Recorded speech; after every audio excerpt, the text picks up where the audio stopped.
Okay. None of that was recorded, by the way. Good. Go ahead. Good. Thank God. I wouldn't want that, going across the internet. Oh no. Anyways, Through those so tubes. this is the concluding segment, I guess, of my political, yes. my foray into politics and news. So I wanted to start off with something, and like I said, mostly blurrier, lays it out right there for me, all on the opinion page between the comics, a couple of letters to the editor, one little op-ed from one of the editors, and then I guess a couple of syndicated columnists have managed to just knock this one out of the park today. So I'm gonna run off a couple of things here. First of all, Arizona immigration rallies where riots broke out. That's about to go into effect. Yeah, go on. Riots broke out and people were hurt. Accusations that the Tea Parties were racist from, say, Janine Garofalo, Keith Olbermann, most of MSNBC, Rachel Maddow, pretty much everybody, the NAACP, so on and so forth. Keith Olbermann calling Rush Without Limbaugh, any evidence, as a matter of fact. Right. Well, we'll get to that. Keith Olbermann calling Rush Limbaugh and Glenn Beck racist. He's done that several times. He's actually claimed that he has proof that Rush Limbaugh and Glenn Beck are racist. More people probably hear about Keith Olbermann when we mention him. It's very true, but I'm actually tuned into the guy. I'm making a point. Right. He called Glenn Beck. Point. He said it was an atrocity that Glenn Beck, who is a racist blowhard, is going to hold his "I Have a Scheme" speech on the same day as the "I Have a Dream" speech from Martin Luther King. Yeah, that's from Keith Olbermann's special comment. He referred to Scott Brown as a racist, reactionary, teabagging former nude model who supports violence against women. There's Senator Brown from Massachusetts? Yes, when he was running for Senate. This is Olbermann. He called him a reactionary. Sure. Now Senator Brown has voted with the Democrats on the jobs bill, on several... Probably voted with them more than he votes with the Republicans. Exactly. He should caucus with them. The only thing he's really voted with the Republicans on was against Obamacare in its previous iteration. So Incarnation. Right. Incarnation. We have unsubstantiated racial epithets on Healthcare Day, in which one of our writers, one of the letters to the editor in the Post and Courier, the article mentions the still unsubstantiated racial epithets hurled at 3 congressmen last March in Washington. It could have happened, but I was there and saw not the slightest hint of racism. Now, there's a $100,000 prize offered for anybody who can show proof that any racial epithets or spit was hurled at any of these people. They actually spit at them. Yeah, that anyone actually spit at them. One guy apparently was screaming rule. Yeah. When people shout, sometimes John, when I do my political segment, I'm just saying. And that congressman was pretty close to the line. Yes. And that guy was clearly shouting, but he wasn't spitting, but a little saliva. Okay. Got ejected there. Jeremiah Wright. I bring up Jeremiah Wright. America's chickens have come home to roost. White America, US of KKK. He's a gift that just keeps on giving. Right. Hillary Clinton doesn't know. She's never been called an N-word, so on and so forth. Reverend Jesse Hymietown Jackson. I'd like to cut his nuts off. You're not black if you don't vote. If you don't support health care, you have no right to call yourself a black man. Not to mention Reverend Al Duke Tawana Brawley Sharpton, who basically these guys use race as a platform. If we all came together and started holding hands and singing Kumbaya, they'd be out of a job. Race makes them relevant, and their perpetuation. Yeah, they need it. That's their whole career. Their perpetuation of a I guess an idea that racism exists in this country Did you hear is that required. Al Sharpton has converted to Judaism? No. Yes, he was just on Fox with what's his face? Who's that? Rick Hume? No, who's the Hispanic guy? Geraldo Rivera? Geraldo Rivera. And he's converted to Judaism? Apparently, he's converted to Judaism. Right. He went from being an anti-Semite, and now apparently he's converted to Judaism. He's just a Semite. That's what they're saying. Now he's Semite. Yeah. Well, now that's a good thing if that Let's see if this is July How I feel about anti-Semitism. But yeah, that one I haven't heard of. All right, now, go ahead. We have Sarah Silverman in her new book. Now, Sarah Silverman's mostly irrelevant, of course. She's a comedian. But here's what she says. Fox News is a 24-hour parade of racism. We also have Warren Ballentine, a radio talk show host based out of North Carolina, telling Juan Williams, a black liberal NPR correspondent on Fox News, to quote-unquote, go back to the porch. Now, what do all of these things have in common? Yeah, that was pretty awful. Juan Williams was pissed. Yeah. And you can't blame him. What do all of these things have in common?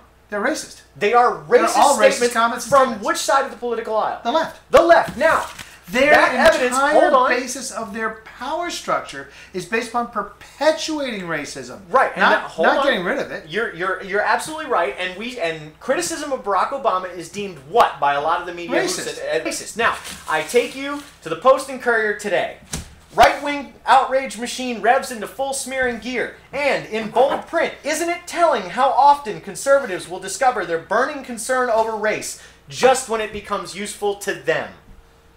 They Percy. actually, this guy, no, hold on. This guy, Leonard Pitts Jr., actually implied that conservatives drag out race to use as a political tool when it's convenient for them. Now, if I've ever heard of hypocrisy, that's it. Because I thought of these 10 examples. Now, this is not surprising, but I thought of these 10 examples in the truck on the way to your house. These comments are not intended for you. No. They're intended for people who believe they're intended for their that's right. Sure. It's intended for their political base. And he says, and I quote, I'm reading, "You are familiar with that machine if you have access to the internet or Fox News. As the name implies, it exists to stoke and maintain a state of perpetual apoplexy, rage, on the political right by feeding Why it are you turning to you and saying that? I just needed to tell somebody because I looked it up. By feeding it a never-ending stream of perceived sins against conservative orthodoxy." I'm an orthodox kind of guy. This is in reference to what? Shirley Sherrod. Sure.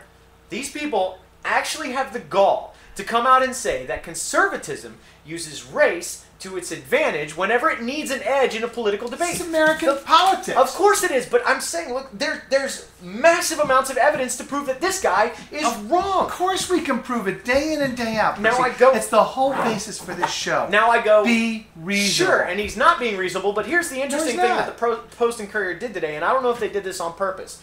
They did it on purpose. Just to the above left of that column. The Post and Courier? Just to the above left of that column. Yeah. "Don't End Bush-Era Tax Cuts" by DeRoy Murdoch, who is a columnist with Scripps Howard News Service and a media fellow with the Hoover Institution on War, Revolution, and Peace at Stanford University, goes into a long explanation of how raising the 35% top bracket to 39.6% will mostly impact small businesses who make over $250,000 who produce, and I quote, let's see, 66 cents of every dollar in taxable income in this company or in this country. So if we go back, or if we allow the Bush tax cuts to expire, even on the richest top bracket, we will actually lose government revenue from the impact it has on small business, which we've been saying for a long time.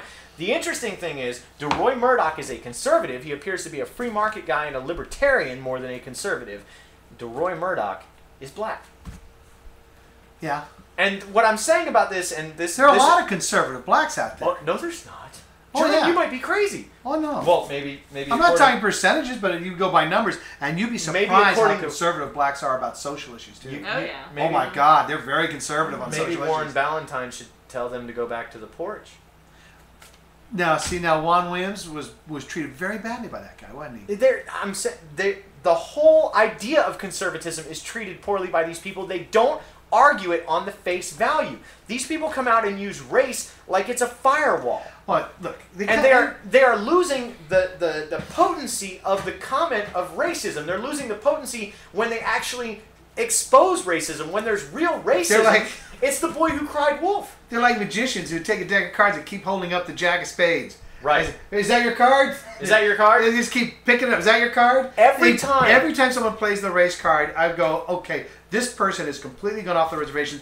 They are unreasonable. They don't want to talk about it. No. And the race card is played to shut you up. Exactly. Is to shut you up. And Eric Holder has the balls to talk about that. We're cowards to talk about race. Mr. Holder, this is why we don't want to talk about it. You can't hold a discussion about one of the most fundamental human rights in this country, and that is equal rights between men, regardless of their skin color. Judging a man by the content of his character, right? Men is judging a man or woman by the content of their character, not by the color of their skin, is it's basically no longer allowed if you're a conservative. See, he helped me there because I was able to say and women, so that my sisters will see that I'm being good. I'm done. That was excellent political coverage. Actually, I'm very simpatical with much that you said. It just surprises me. You're young. Mm-hmm. Yeah, you're still idealistic, and it surprises you and shocks you. Why are these people being so blatantly unreasonable? Why are they so blatantly lying and playing the race card? Because it works for them. I just want to know, does this guy think nobody on the political right is going to read his column? Very few probably will. Each side does that, and I think Republicans use fear. That's my thing. For me, Republicans use fear. Playing the race card's the same thing. It's a fear play. We got to get off. Okay, we'll be right back with Colbertradio.com.